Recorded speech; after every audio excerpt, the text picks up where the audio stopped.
ቢስሚላህ አልሐምዱሊላህ ወሰላቱ ወሰላሙ አላ ረሱሊላህ። ውድ ወንድሞች እህቶች፣ ይህ መስጂድን መገንባትን በተመለከተ ታውቃላችሁ ረሱል ሰለላሁ ዐለይሂ ወሰለም ከመካ ወደ መዲና እንደተሰደዱ መጀመሪያ የገነቡት መስጂድን ነው እንጂ የግል ቤታቸው አይደለም። አላህ ሱብሓነሁ ወተዓላ በቁርአን ውስጥ ኢንነማ ያዕሙሩ መሳጂደላሂ መን አመነ ቢላሂ ወልየውሚል አኺር የአላህን ቤት የሚገነባው በገንዘብም በግንባታም በአካልም ገብቶ ዒባዳ የሚያደርገው በአላህ ያመነ ሰው በአኺራ ያመነ ሰው ከአላህ በስተቀር ማንንም አይፈራ ሰደቃ የሚሰጥ ዘካ የሚሰጥ አላህ ያወድሳልና የዛ ባለቤት እንሆን ዘንድ ይህን መስጂድ እንገንባላለሁኝ።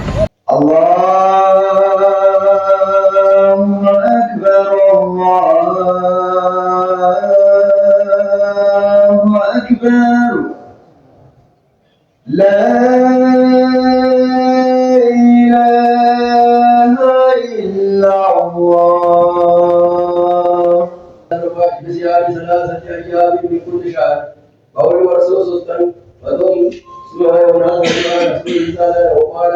አሰላሙ አለይኩም ወራህመቱላሂ ወበረካቱ። በመላው ዓለም የምትገኙ ሙስሊም እህትና ወንድሞቼ እንደምን ሰነበታችሁ? እንደምን አላችሁ? ይህንን ቪዲዮ የምትከታተሉ ሁሉ ይህ መስጂድ የሚገኘው በወልቂጤ ከተማ ፍቃዱ አካባቢ የሚገኝ መስጂድ ነው። እንግዲህ ከአዲስ አበባ በጅማ መንገድ ላይ የሚገኝ መስጂድ ነው።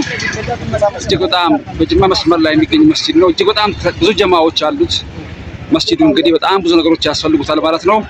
እንግዲህ ዞር ዞር እያልኩ መስጂዱ የሚያስፈልጉትን ነገሮችን አሳያችኋለሁ አላህ ካለ ማለት ነው።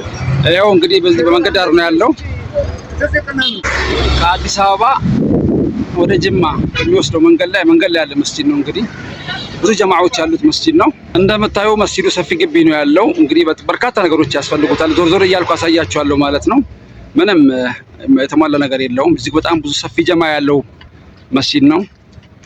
ይሄው እንደምታዩ መታጠቢያ ወይም ደግሞ ውዱ ማረጋ ቦታ እንግዲህ በዚህ አይነት መልኩ ተጀምሮ የቆሙበት ሁኔታ አለ። እንግዲህ በአንዳንድ ወንድሞች እገዛ ነው መስጂዱ ያለው። አላህ ኸይር ጀዛውን ይክፈላቸው። ታላቅ ወንድም ናቸው። ይህን መስጂድ ቦታው ጀባ ያሉት ማለት ነው። በርካታ ነገሮች ያስፈልጉታል። ሰፊ ግቢ ያለው መስጂዱ ለመድረሳ የሚሆኑ ቦታዎችም አሉት። ይሄው እንደምታዩ ብዙ ነገር ያልተሟላ ነገር አለ ማለት ነው። ዞር እያልኩ አሳያቸዋለሁ። ይሄው እነዚህ ነገሮች እንደ መድረሳ ተጀምሮ እንግዲህ ያለቁ ናቸው። እዚህ ጋር አንድ አላል ኸይር ውሃው ተቆፍሯል። ውሃው ተቆፍሮ እንግዲህ እስካሁን ድረስ ግንባታው ይሄው እንደምታዩ ተሸፍኖ ነው የተቀመጠው። እንግዲህ እንደምታዩ ክረምት ከመሆኑ የተነሳ ክረምቱ እየመጣ ስለሆነ ውሃ ወጥቶ ግንባታው አልተደረገም። ይሄ ደግሞ ጀናዛ ማጠቢያ ቤት ነው። ጀናዛ ማጠቢያ ቤት ነው። እሱንም እንግዲህ እድሳት ይፈልጋል ማለት ነው። እንደምታዩ መስጂዱ ሰፊ ግቢ ነው ያለው። ይሄው እንደምታዩ ከዚህ በኩል የተቀጠለችዋ የሴቶች መስጂድ ናት። እሷም እንግዲህ በአቅም ችግር ነው በጣም ጠቦ ሴቶችን ጠቧቸው ውጪ እስከ መስገድ ድረስ የደረሱበት ሁኔታ አለ። ይሄው ግቢው እንግዲህ ይህን ይመስላል። በጣም ብዙ ነገሮች ያስፈልጉታል ማለት ነው። ደጋግ ኢትዮጵያውያኖች በመላው ዓለም የምትገኙ ሙስሊም እህት ወንድሞች ለዚህ መስጂድ እጃቸው እንድትዘረጉ በምድር ላይ የአላህን ቤት መስጂድ የገነባ ሰው በጀነት ቤት እንደሚገነባለት አላህ ቃል ገብቷልና፣ ስለዚህ በያላችሁበት በዚህ መስጂድ ላይ እንግዲህ አሻራችሁ እንድታኖሩ ጠይቃለን ማለት ነው። ይሄው እንደምታዩ እንጨቶች ተዘጋጅተዋል። አጥሩም አልታጠረም በደንብ የሽንት ቤት ነው። ከዚህ ጀምሮ እስከ በጣም ሰፊ ግቢ ነው ያለው እስከ አስፋልቱ ድረስ እንግዲህ ያለው ግቢ መድረሳም ያስፈልገዋል ማለት ነው። እንግዲህ አላህ ከሰጠን ኒዕማ ከሰጠን ረህመት ከሰጠን ነገር እንግዲህ ለነገው ቤታችን ስንቅ ማስቀመጥ ነው። እጅግ በጣም ደጋግ ኢትዮጵያውያኖች አላችሁ በመላው ዓለም የምትገኙ ማለት ነው። በዚህ መስጂድ ላይ አሻራችሁ እንድታኖሩ እንግዲህ በምትችሉ ነገር አካውንት እናስቀምጣለን።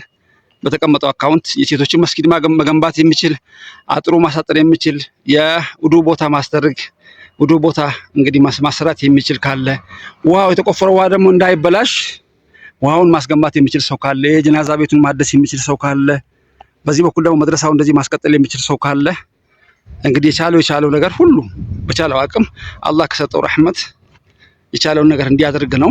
እንግዲህ ሰበብ እንውን ብለን ነው። ሰፋ ያሉ ግቢ አለው መስጂዱ። እንደምታዩት ብዙ ነገር ያስፈልገዋል። ይኸው ብዙ ነገር ያስፈልገዋል ማለት ነው።